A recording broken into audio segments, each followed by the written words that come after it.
Which markets are anticipated to experience the greatest gains and losses over the course of the following year? Will there really be a crash in the housing market, as forecast by certain industry experts? What actions might you take, and in what ways would you be able to profit from these actions? So before starting this video, please like this video and subscribe to this channel for our future updates. If you thought the housing market was absolutely backward a month ago, just wait until today because things are going to get a lot more confused than they already are. The picture is evolving in ways that many people may find to be confusing, given that it is currently expected that the overall housing market will increase by another 7% in 2024.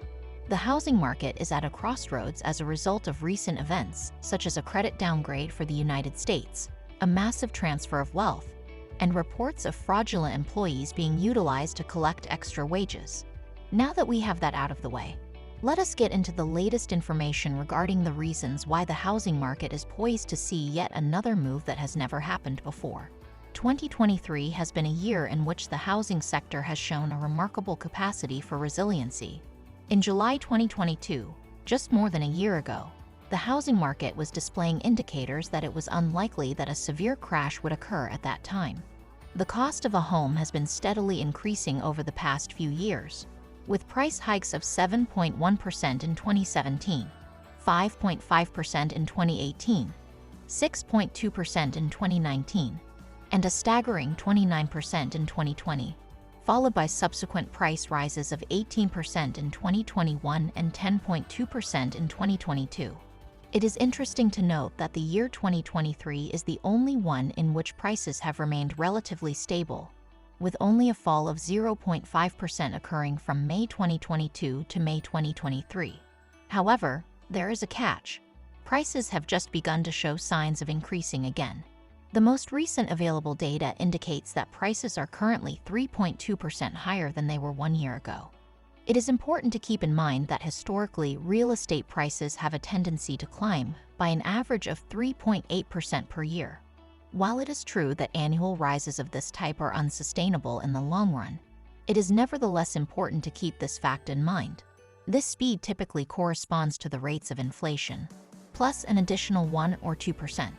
Nevertheless, the slowdown in the development of new homes is the latest obstacle that the housing industry must overcome. New constructions have dropped from their all-time high of 2.1 million units reached during the height of the housing bubble in 2007 to their current level of slightly under 1.5 million units.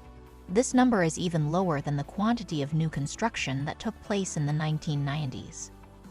Consequently, what repercussions does this have for the market? A combination of factors, including a dearth of new construction and rising mortgage rates, has resulted in a dramatic decrease in the amount of inventory that is currently for sale. The lack of available options for purchasers has led to a reduction in the amount of sales, which has now reached levels not seen since 2009. Zillow does not have a clear understanding of the trajectory that future prices will take as a result of these factors. In spite of this uncertainty, they anticipate that the national average price of a property will increase by 6.3% during the course of the following year. Their model of the future projects that 48 of the nation's 200 major housing markets will see an increase of 7% or more over the course of the following year. CoreLogic is of the opinion that the housing market in the United States has reached its bottom.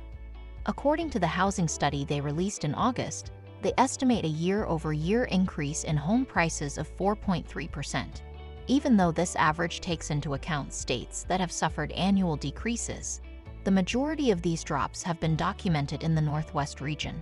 The fact that many homeowners in the baby boomer generation have large equity in their homes may be contributing to an upward price trend in the markets to which this generation is moving.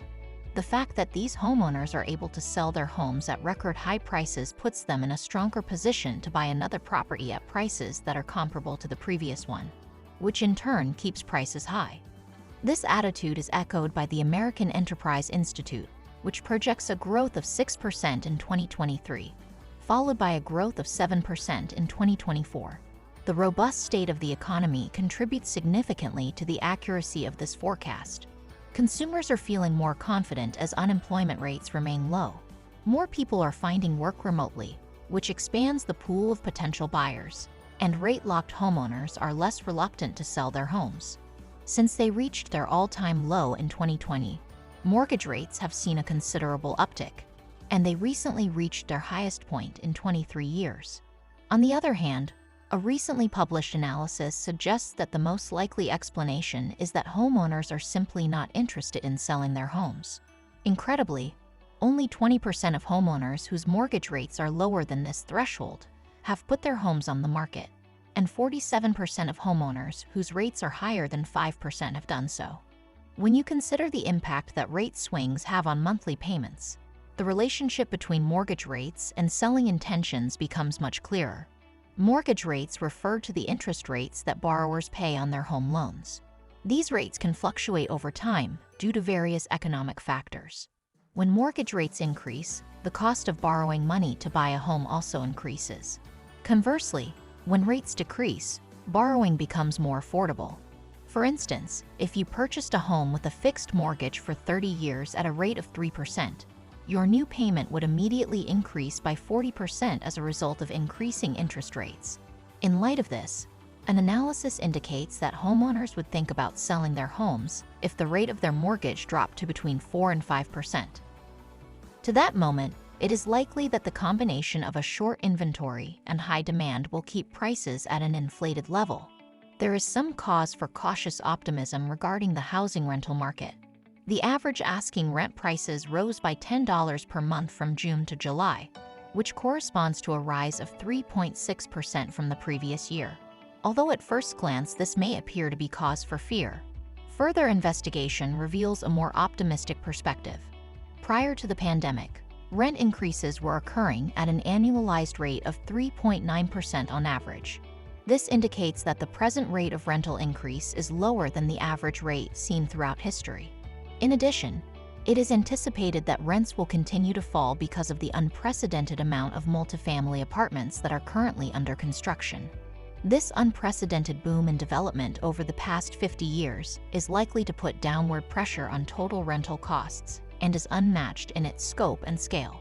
Nevertheless, even in this favorable scenario, there remains a drawback to consider.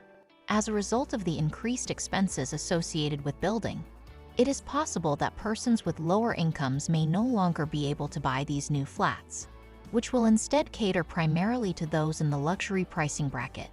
Although the rate of rent rise is slowing down in the higher-end market, the lower-end market continues to be characterized by intense competition and high costs, making it both an expensive and difficult market. When taking into account all of this information, it is essential to formulate a sophisticated view of the path that the housing market will take. Although there are a number of industry analysts who believe that the housing market has reached its bottom, there are still others who believe that home prices will continue to rise. It is essential to make a distinction between nominal and real returns, taking into consideration the effects of inflation. The fact that the value of real estate depends heavily on its location makes the terrain even more complicated and gives each market its own character. In conclusion, it is necessary to take a methodical approach if you are thinking of entering the property market in the near future. Concentrate on purchasing real estate that you intend to hold onto for a number of years without pushing your budget to its limit. Keep in mind that even if nominal prices can keep going up, the rate at which real yields go up might really be going down because of inflation. Because the fate of the housing market is dependent on a myriad of intricate economic elements, the area of real estate is a dynamic one that calls for cautious navigation. As the market continues to be resistant to substantial sell-offs, and as a market crash does not appear to be near, prospective buyers and sellers should keep a close eye on these developments in order to make well-informed judgments. What do you think of our video? Let me know in the comment section below. If you enjoyed this video and want to hear from me again, be sure to hit that subscribe button before you go. Thanks for watching.